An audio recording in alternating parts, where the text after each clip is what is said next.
Assalamualaikum warahmatullahi wabarakatuh. Alhamdulillah, wassalatu wassalamu ala rasulillah, amma ba'd. Sahabat muslim dimanapun Anda berada, virus COVID-19 yang hari ini mencemaskan sebagian masyarakat negeri kita, yang tercatat angka hari ini sudah cukup melonjak tinggi. Data terakhir per hari ini, data yang sudah dirilis oleh Menteri Kesehatan sudah mencapai 134 kasus dan 5 orang sudah meninggal di negeri kita. Kasus wabah ini tentu menggelisahkan, mencemaskan sebagian masyarakat, tetapi bagi kita muslim, maka kita tentu akan banyak belajar bahwa penyakit yang disebut dengan wabah ini bukan hanya terjadi baru hari ini, tapi bahkan sudah jauh di masa Khalifah Umar bin Khattab di tahun 18 Hijriah.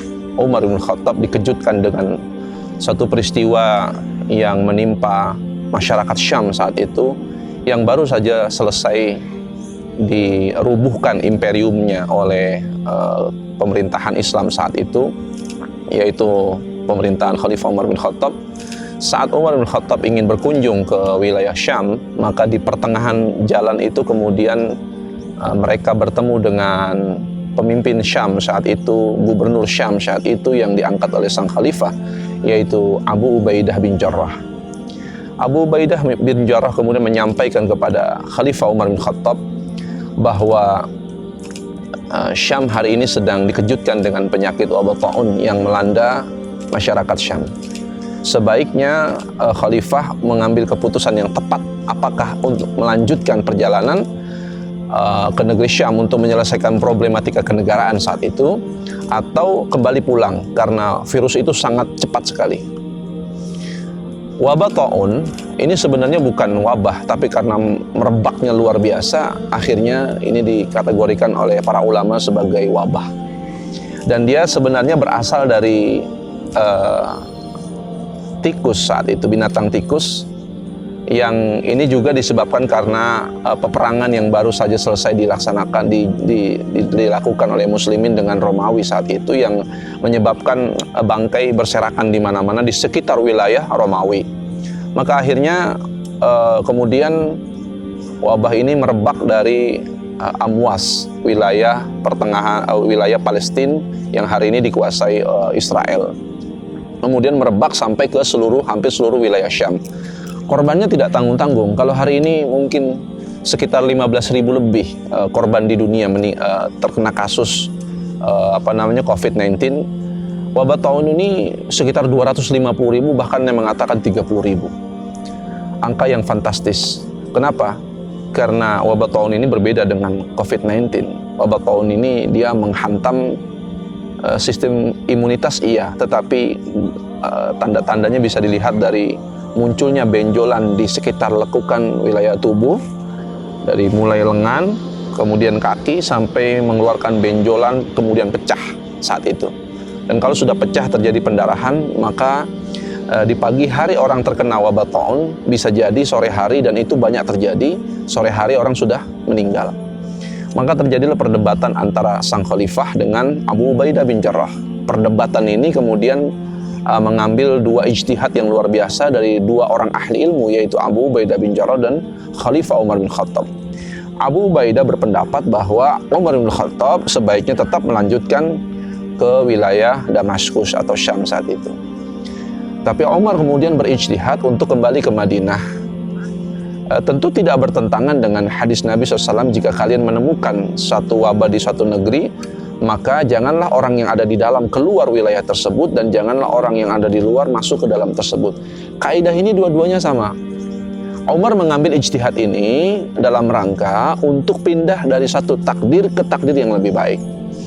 Sementara Abu Ubaidah berkata bahwa seseorang tidak akan terkena apapun sepanjang Allah belum mentakdirkan takdir baik tersebut. Nah, oleh karena itu akhirnya Umar kembali ke Madinah, Abu Ubaidah kemudian balik lagi ke wilayah Syam, ke wilayah Damaskus.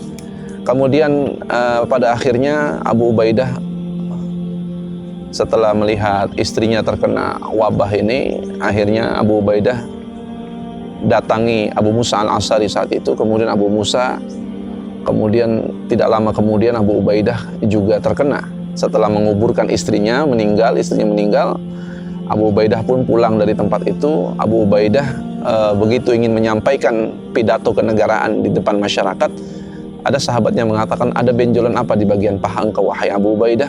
Kata Abu Ubaidah, ini bukan apa-apa. Maka kemudian pulang dari tempat itu, Abu Ubaidah pun terkena dan Abu Ubaidah kemudian meninggal. Sebelum terkena ini menarik sekali. Sebelum terkena wabah ini, Umar sebenarnya khawatir akan kejadian terkenanya wabah ini. Maka Umar bin Khattab menulis surat kepada Abu Ubaidah, tapi suratnya bukan memanggil Abu Ubaidah untuk keluar dari wilayah Syam disebabkan karena wabah. Tapi Umar bin Khattab tahu bahwa Abu Ubaidah akan bersikukuh untuk tetap bertahan di sana. Karenanya Umar menginstruksikan dengan cara sang khalifah yang sangat mencintai Abu Ubaidah. Karena Abu Ubaidah ini kan sahabat Umar bin Khattab sejak masa jahiliyah dulu. Umar menulis, wahai sahabatku Abu Ubaidah, wahai gubernurku, jangan kau letakkan surat ini sebelum engkau menghadapku, dan ada satu persoalan penting yang tidak aku bisa bicarakan lewat surat, melainkan kau harus menghadapku. Ini tentu cara sang khalifah untuk memanggil Abu Ubaidah. Tapi Abu Ubaidah kemudian menjawab dengan jawaban bahwa aku akan setia pada tentaraku, aku akan setia pada rakyatku.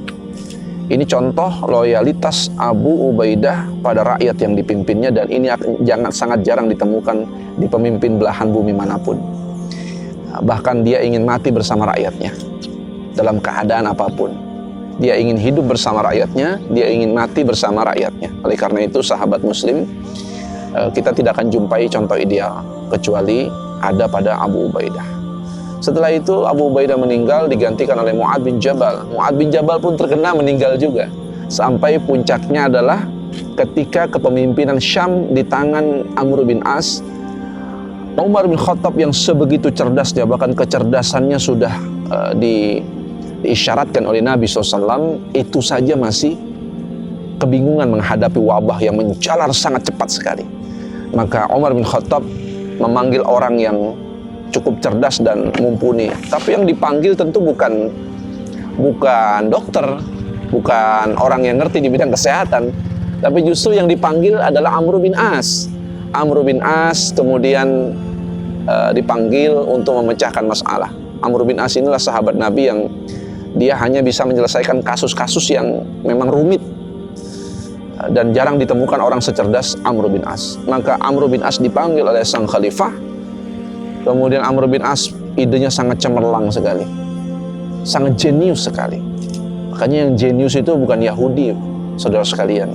Yang jenius itu orang-orang Islam, asal dia mau kembali kepada Quran yang benar. Maka Amr bin As mengatakan bahwa wabah ini seperti api yang dia akan memakan apapun yang ada di sekitarnya.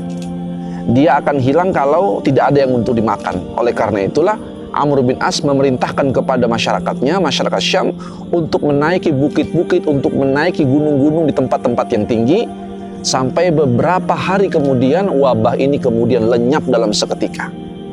Ini yang disebut dengan lockdown, yang hari ini justru banyak dipraktekkan oleh beberapa negara. Ya, saya hanya ingin mengatakan bahwa lambat laun dunia akan kembali kepada Islam dengan caranya. Allah Subhanahu wa Ta'ala akan mengarahkan manusia untuk kembali kepada agama Allah Subhanahu wa Ta'ala. Inna ad-dina 'indallahil Islam, agama yang Allah ridai itu hanya Islam. Maka masyarakat sembuh, masyarakat hilang wabah tersebut disebabkan karena ketaatan dan kepatuhan masyarakatnya kepada pemimpinnya. Tapi bandingkan dengan kondisi hari ini, mungkin boleh jadi ketika perintah dari pemimpin untuk melockdown saja kadang-kadang sulit dipatuhi oleh sebagian masyarakat, karena sebagian masyarakat akan tahu resiko dari lockdown ini adalah mereka harus meninggalkan segalanya, mereka akan jatuh miskin bahkan sebagian. Tapi bagi masyarakat yang beriman kepada Allah, mereka tidak akan pernah takut apapun kecuali kepada Allah Subhanahu wa Ta'ala. Mudah-mudahan kita bisa mengambil ibrah, mengambil pelajaran dari kejadian yang Allah selipkan hikmah baik bagi kita semuanya. Allahumma salli wa sallim wa barik ala Muhammad wa ala alihi wa sahbihi wa sallim. Assalamualaikum warahmatullahi wabarakatuh.